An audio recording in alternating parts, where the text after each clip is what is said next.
আসসালামু আলাইকুম রহমতুল্লাহি ওয়া বারাকাতুহু ইন্নাল হামদুলিল্লাহ ওয়াসসালাতু ওয়াসসালামু আলা রাসূলিল্লাহ ওয়া বা'দ। প্রিয় দর্শক, কাছে দূরে বিশ্বজুড়ে যেখান থেকে মাহে রমজান উপলক্ষে ডিবিসি নিউজের বিশেষ আয়োজন বিআরবি কেবলস প্রেজেন্টস ইসলাম ও জীবন দেখছেন, আপনাদের সবাইকে স্বাগত জানিয়ে শুরু করছি আজকের আয়োজন। আমি নিজাম বিন মুহিব। প্রিয় দর্শক শ্রোতা, আজকের পর্বে আমরা ইনশাআল্লাহ রমজানের শেষ দশকের আমল সম্পর্কে জানতে পারবো।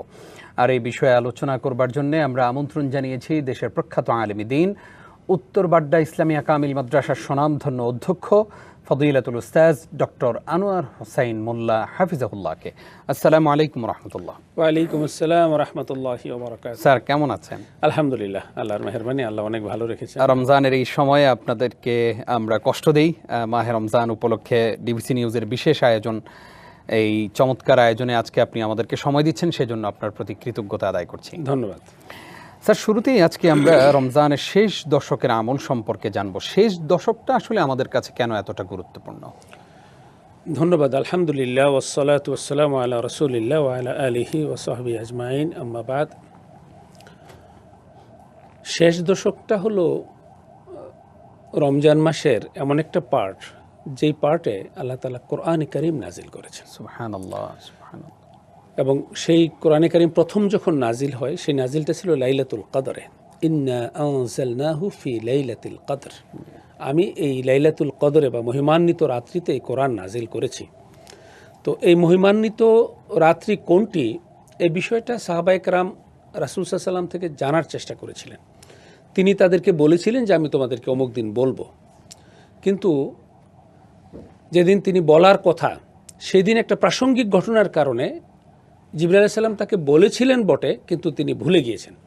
তখন জিজ্ঞাসা করা হলো যে ইয়া রাসূলুল্লাহ, আপনি তো বলেছিলেন যে কোরআন নাজিল কবে হয়েছে বা লাইলাতুল কদর কোনটা রাত্রি, আপনি সেটা আমাদেরকে বলবেন, তো আজকে বলুন। তখন তিনি বললেন উল্লিমতু লাইলাতুল কদর ফাউনসিতুহা।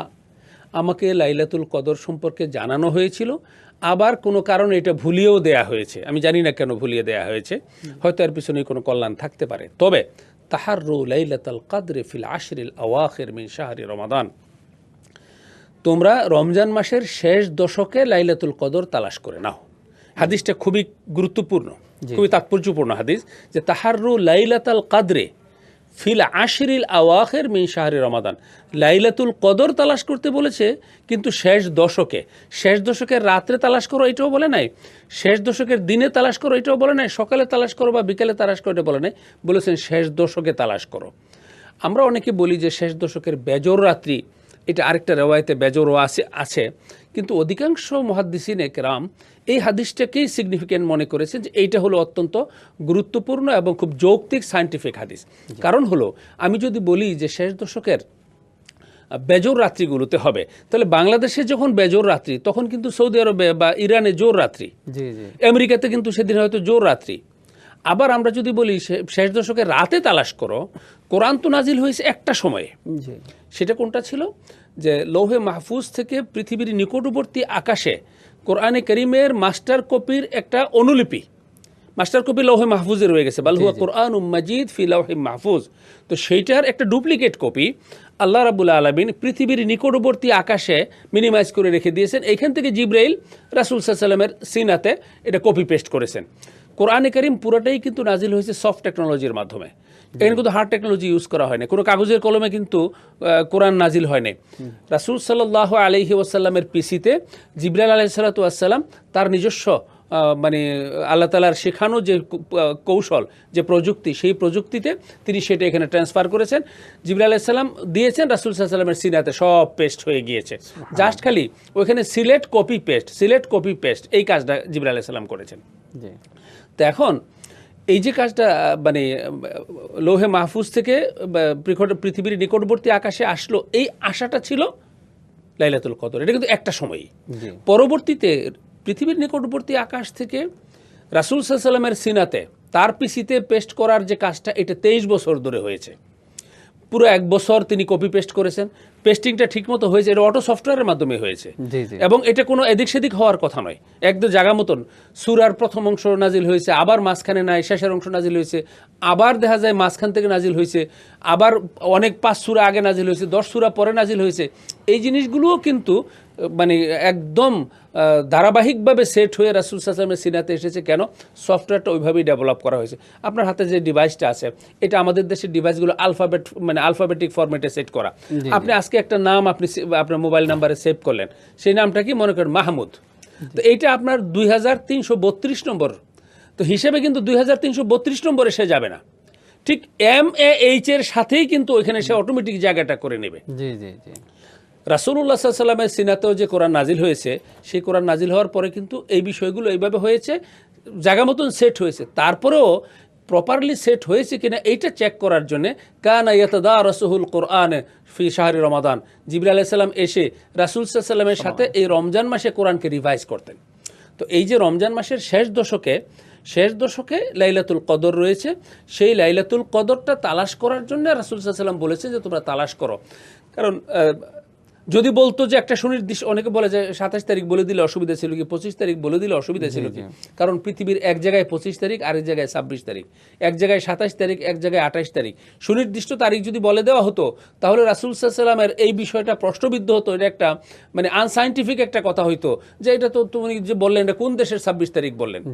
আর মনে করেন যে রাত্রির কথা যদি বলা হয়, যে ওই যে কোরআন নাজিলের যে টাইমটা ছিল, সেই টাইমটা ঘুরে ঘুরে মনে করেন এইবার পড়েছে মানে আফ্রিকার কোনো একটা দেশের রাত 2টার সময়, কিন্তু সেই সময় বাংলাদেশের টাইম দিনের 12টা।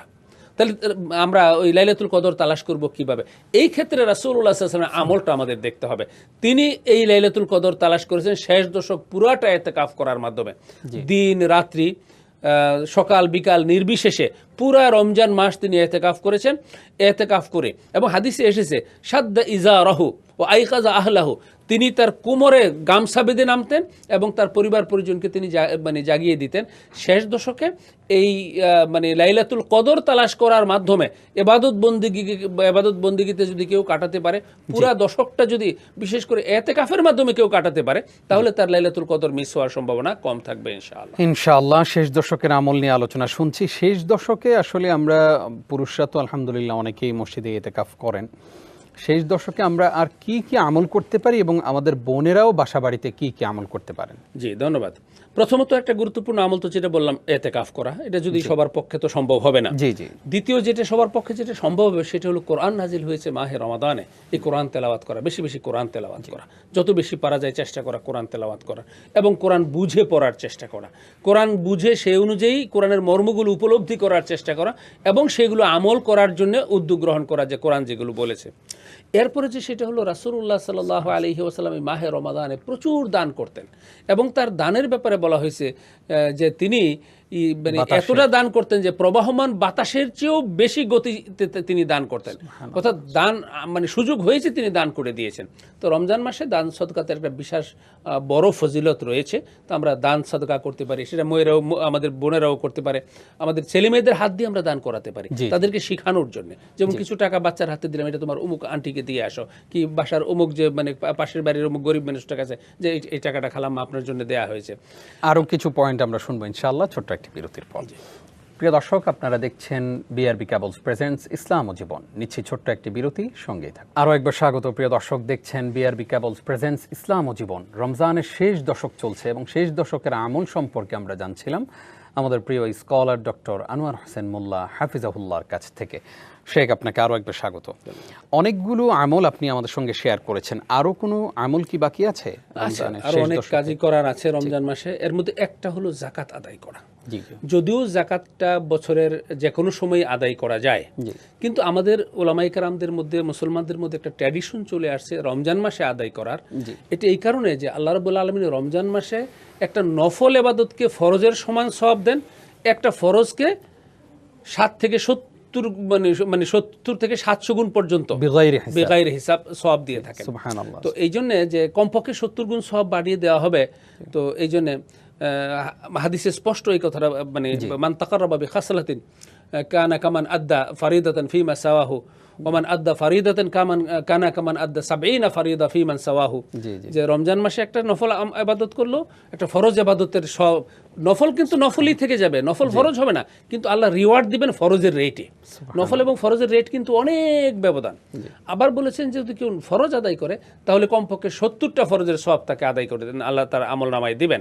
তো সেই হিসেবে রমজান মাসে অনেকে জাকাত আদায় করেন। প্রশ্ন হলো এক লোকের কোটি কোটি টাকা জাকাত হয়েছে, এই সবটুকু টাকা কি তিনি রমজান মাসে দিয়ে দিবেন কিনা? না, রমজান মাসে তিনি জাকাতটা ক্যালকুলেট করবেন, জাকাত ক্যালকুলেট করে তার একটা অংশ যেটুকু রমজানে দেওয়ার মতো প্রয়োজন সেটুকু দিবেন, আর বাকিটুকু তিনি জায়গা মতন তিনি তার মতো করে অ্যাকাউন্টে রাখতে পারেন, আলাদাভাবে কোথাও রেখে দেবেন, হিসাব করে আলাদা রেখে দেবেন, এবং সারা বছরই তিনি সেটা ডিস্ট্রিবিউট করবেন। জাকাত আদায় করার সব হয়ে যাবে তার রমজান হিসাবে, কিন্তু জাকাতটা মানে ওই সংশ্লিষ্টদের হাতে পৌঁছানোটা পরেও যদি তিনি পৌঁছান তাহলে হিসাব করে যখন তার জাকাতের হিসাবটা আলাদা করে তিনি সেপারেট করে ফেলবেন, তখন রমজান মাসেই তিনি দিয়েছেন এই হিসাবেই আল্লাহ রাব্বুল আলামিনের কাছে তিনি সওয়াব পাবেন। এই জন্য জাকাতটা যেন আমরা শেষ দশকে দিতে পারি। আমরা শেষ দশকে দিতে হবে জরুরি না, দেওয়াটা উত্তম। রমজান মাসে মনে করেন আমরা যারা অনেকেই রমজানের শুরুতেই দেওয়া শুরু করেছে, আজকে পর্যন্ত যারা দেয় নেই তারা ইচ্ছা করলে রমজানের বাকি যে একই দিন আছে একই দিনে জাকাত দিতে পারে, মানে জাকাতটা হিসাব করে ক্যালকুলেট করে সেপারেট করে রাখতে পারে। আবার অনেকে না বুঝে করেন কি যে রমজান মাসে দিয়ে দিলে সব বেশি, অপ্রয়োজনীয় সমানে দিয়ে শেষ করে দিচ্ছেন, শেষের দিকে গিয়ে আর লোক পাচ্ছে না ডাইকাই না দিচ্ছেন না। কিন্তু গরিবদের প্রয়োজন তো শুধু রমজানে না, গরিবদের প্রয়োজন তো সারা বছরই থাকবে, এই জন্য সারা বছরই আমরা দিব, কিন্তু রমজানে ক্যালকুলেট করে আলাদা করে রাখলে সবটা আমরা রমজানের হিসাবে পাবো। এরপরে আরেকটা বড় আমল হলো সাদাকাতুল ফিতর। রমজান পার হওয়ার পরে ঈদ আসবে, তো ঈদটা যেন ধনী দরিদ্র সবাই মিলে যেন ঈদটা সুন্দরভাবে উদযাপন করতে পারি, সেই জন্য রাসূলুল্লাহ সাল্লাল্লাহু আলাইহি ওয়াসাল্লাম একটা চমৎকার পদ্ধতি প্রবর্তন করেছেন। সেই পদ্ধতিটা হলো সাদাকাতুল ফিতর, অর্থাৎ আনন্দের সাদাকা। ফিতরা মানে আমরা যে ইফতার করব, অর্থাৎ রোজা ভাঙার মানে রোজার পরে খাবারটাকে বলা হয় ইফতারটাকে ঈদুল ফিতর বলা হয়। তো এই ফিতরের আনন্দ এবং ফিতর উপলক্ষে সাদাকা, সেটা কি একজন সচ্ছল পরিবারের কোনো একজন পরিবারের কর্তা তার পরিবারের যতজন সদস্য রয়েছে যতজন সদস্য নিয়ে তিনি আনন্দ করবেন। এমনকি আজকে যেই বাচ্চাটা জন্মগ্রহণ করেছে সেও কিন্তু এই আনন্দের একটা অংশীদার হয়ে গেল, তাকে নিয়েও আজকে আনন্দের হিল্লোল বয়ে যাচ্ছে এখানে। তো এই বাচ্চাকে সহ সবাইকে নিয়ে যতজন আছে অতজনের পক্ষ থেকে একটা নির্দিষ্ট পরিমাণ খাদ্য সামগ্রী বা তার মূল্য দরিদ্রদের মধ্যে বন্টন করে দেওয়া, এটার নাম হলো সাদাকা। সেই সাদাকাতুল ফিতরের ব্যাপারে বলা হয়েছে সাআম মিন তামারিন। সা বলা হয় আরবিতে বলা হয় আরবাআতু আমদাদ, 4টা মুঠ। মানে মুঠ বলতে যে মানে মানে আমরা বাংলাতে অনেক জায়গায় কোষ বলি, মানে 2 হাত অঞ্জলি, আমরা যেটা অঞ্জলি ব্যবহার করি, 2 হাত একত্রিত করলে যতটুকু উঠে ঠিক ততটুকু পরিমাণকে বলা হয় মুঠ। বাংলাতেও আমরা কিন্তু 1 মুঠ খাবার 2 মুঠ খাবার এরকম বলছি। তো এইটা এরকম 4 মুঠ যদি দেওয়া হয় তাহলে এটাকে বলা হয় 1 সা, অর্থাৎ 1 সা পরিমাণ খাদ্য সামগ্রী দিতে বলছে। তো এই সায়ের ব্যাপারে বলছে যে মিশরি সা 3.5 কেজি, আবার ইয়ামেনি সা হলো 2.5 কেজি। কারণটা কি? কারণটা হলো মিশরিরা লম্বা, অনেক বড় বড় মানুষ, তাদের হাত বড়, তাদের অঞ্জলিও বড়, তারা যখন চাউল উঠাবে অথবা তারা যখন খেজুর উঠাবে একটু বেশি উঠবে। আবার ইয়ামেনিরা একটু ছোট, তাদের হাত একটু ছোট। এই সব কিছু যাচাই বাছাই করে আর কি মানে আন্তর্জাতিক ফিক মানে সোসাইটি যেটা, তারা ঠিক করেছেন যে অ্যাভারেজ করে যদি 2 কেজি 650 গ্রাম যদি দেওয়া হয়, 2 কেজি 650 গ্রাম ধরলে মানে মাঝামাঝি ধরনের সা হয়ে যায়। মাঝামাঝি 3 কেজি ধরে এর উপরে যত দিতে পারে, এটা হলো মিনিমাম। মানে ফারাদা রাসূলুল্লাহ সাল্লাল্লাহু আলাইহি ওয়াসাল্লাম সাআম মিন তামারিন, যে মানে 1 সা খেজুর আল্লাহ রাসূল সাল্লাল্লাহু আলাইহি ওয়াসাল্লাম বাধ্যতামূলক করেছেন। তারপরে এরপরে যদি কেউ বেশি দেয়, এটা চাউল দিতে পারে, অন্য খাদ্য সামগ্রী দিতে পারে, এবং এটার মূল্যমানও দিতে পারে। আমাদের দেশে আমরা একটা ভুল মানে এটা একটা চর্চা করি, সেটা হলো আমরা বাড়িতে যখন খাই তখন বাসমতি চাল খাই, কিন্তু যখন ফিতরা দেওয়ার চিন্তা করি তখন ইসলামিক ফাউন্ডেশন মোটা এরির চাল ধরে ফিতরা হিসাব করে, তখন সেইটা ধরে আমি ফিতরা দেওয়ার চিন্তা করি না। ফিতরা দেওয়ার ব্যাপারেও আমাকে খেয়াল রাখতে হবে, আমার ফ্যামিলি স্ট্যান্ডার্ডটা যেরকম, এই ফ্যামিলি স্ট্যান্ডার্ড অনুযায়ী আমরা ফিতরা দেব। তো ইনশাআল্লাহ ফিতরা আদায় করা শেষ দশকে আরেকটা আমল হলো তাহাব্বু, রমজান মাসে পরস্পরকে উপহার হাদিয়া দেওয়া। দেওয়া, ঈদ উপলক্ষে আত্মীয় স্বজন, পাড়া প্রতিবেশী, বিশেষ করে একটু দরিদ্র আত্মীয় স্বজন বা দরিদ্র পরিচিত জন যারা আছে, যারা নিজেরা ভালো কিছু কিনতে পারে না, তাদেরকে একটু উপহার যদি দেওয়া হয়, তাদেরও অনেক খুশি হবে এবং আল্লাহ তাআলাও খুশি হবেন। এই উপহার সামগ্রীগুলো আমরা শেষ দশকে বিতরণ করতে পারি, এবং সবচেয়ে বেশি যেটা আল্লাহ তাআলার কাছে ক্ষমা প্রার্থনা করা, আল্লাহ যেন ক্ষমা করে আমাদেরকে জাহান্নাম থেকে মুক্তি দিয়ে জান্নাতের অধিবাসী হিসেবে। জাযাকাল্লাহ খাইর। অনেকগুলো আমল অল্প সময়ের মধ্যে আপনার কাছ থেকে আমরা জানতে পেরেছি উস্তাদ। আপনি আজকেও কষ্ট করে আমাদেরকে সময় দিয়েছেন, আলোকিত করেছেন, সেই জন্য আপনাকে অসংখ্য ধন্যবাদ জানাচ্ছি। আপনাকেও ধন্যবাদ। প্রিয় দর্শক শ্রোতা, এতক্ষণ যারা আমাদের সঙ্গে ছিলেন, আল্লাহ তাআলা আপনাদের সবাইকে ভালো রাখুন, শেষ দশকের আমলগুলো বেশি বেশি করার তৌফিক দান করুক, আমিন। আজ এই পর্যন্তই। আগামীকালকের পর্ব দেখবার আমন্ত্রণ জানিয়ে আজকের মতো বিদায় নিচ্ছি। নিজাম বিন মুহিব। আসসালামু আলাইকুম ওয়া রাহমাতুল্লাহি ওয়া বারাকাতুহু।